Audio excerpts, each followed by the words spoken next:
Pred enim tednom je papež Frančišek med redno sredino avdienco premišljeval o razsežnosti praznovanja v družini. Ta je eden izmed 3 komplementarnih elementov družinskega življenja.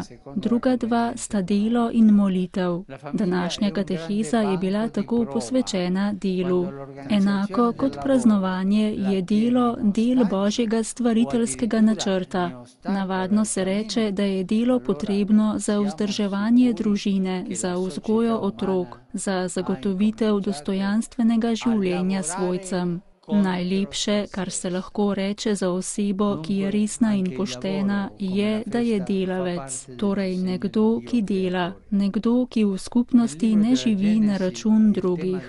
Delo v svojih 1000 oblikah, od gospodinjstva dalje, skrbi za skupno dobro in kje se nauči tega delovnega načina življenja, predvsem v družini. Družina vzgaja za delo z zgledom staršev, oče in mama, ki delata za dobro družine in družbe.